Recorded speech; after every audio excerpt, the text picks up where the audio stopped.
Thank you, Dr. Sandos. Assalamu alaikum wa rahmatullahi wa barakatuh. Good morning, everyone. I would like to thank Dr. Fawaz for the invitation. So today I'm going to present a case that I do believe that I did not do too much in this case, but I think a lot, and I want to share with you the importance of decision making and broadening our vision during primary PCIs. So I have nothing to disclose. So this is a 26 years old lady, postpartum day 3, presented to our ER complaining of chest pain for 2-hour duration. Her past medical history include insulin-dependent diabetes mellitus, which was uncontrolled with the hemoglobin A1C 8.7. Her ECG showed ST elevation anterior lead and LV ejection fraction 25 to 30% with severe anterior wall hypokinesis to apical akinesis with preserved wall thickness. So cath lab was activated for primary PCI. So this is her diagnostic angiogram. The right coronary system was normal, and you can see the circ has no significant disease. Proximal LAD showed smooth narrowing with haziness or filling defect at the mid segment. So at this point, I was thinking, is this, she's 26, female with recent, and she's postpartum day 3, so the spot diagnosis at that stage was a SCAD. So let's talk briefly about spontaneous coronary artery dissection.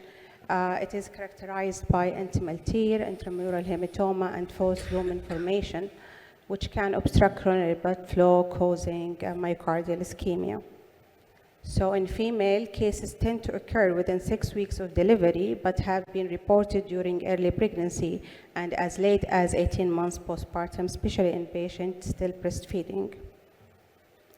So there is several associated conditions with spontaneous coronary artery dissection, like intense exercise, emotional stress, medication and drugs, Valsalva and straining, and sex hormones. And as we all know that there is 3 types of spontaneous coronary artery dissection. So type 1 is arterial wall stain with multiple lumen formation. Type 2, intramural hematoma with diffuse smooth stenosis. Type 3, mimicking atherosclerosis. So at this stage, I thought my patient is in the type 2 or type 3. However, whenever the diagnosis is uncertain, we consider adjunctive diagnostic strategy like IVUS and OCT if feasible and safe, because whenever you introduce a wire in coronary with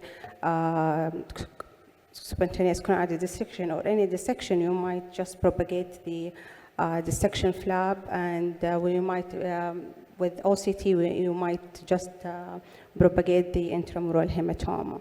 If patient is stable, we can go for CT angiogram, and later on CT angio or MRI angiography for extracoronary vascular abnormalities like fibromuscular dysplasia. So in general, the management of spontaneous coronary artery dissection usually conservative, but if patient has ongoing ischemia or hemodynamic instability, revascularization can be an option if PCI is feasible, or urgent CABG based on technical consideration and local expertise.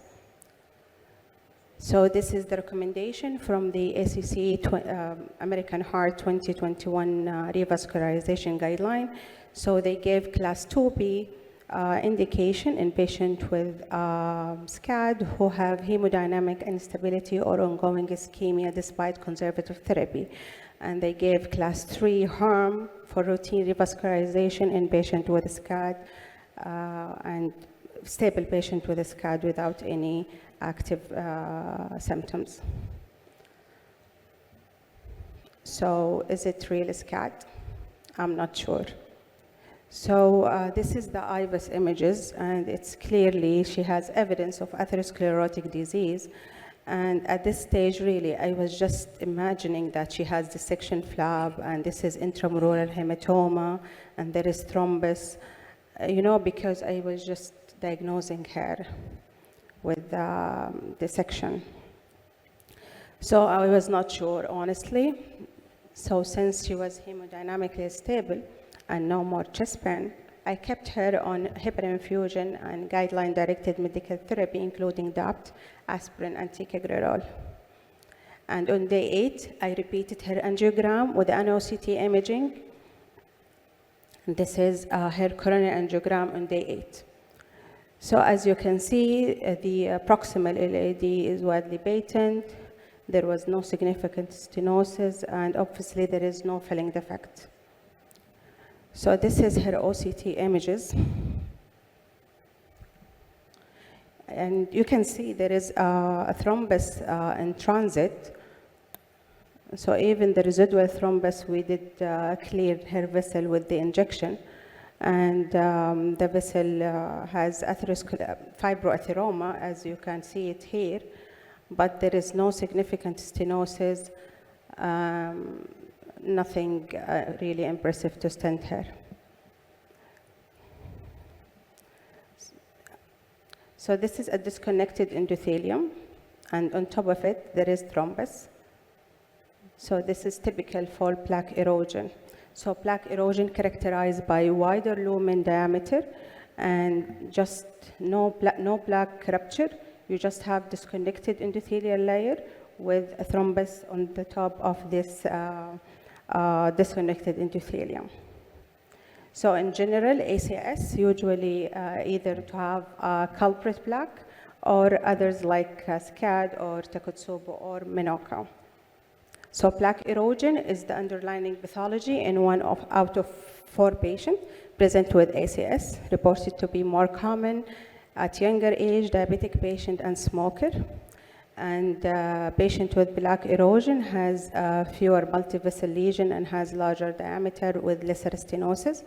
And OCT is the best modality to assess for plaque erosion.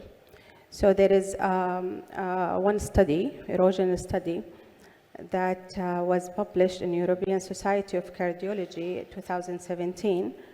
It's a proof of concept study, single non-randomized prospective study to assess the effectiveness of antithrombotic therapy without stenting in ACS caused by plaque erosion and intermediate stenosis less than 70%.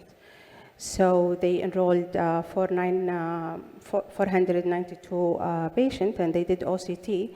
They end up with 55 patients with plaque erosion.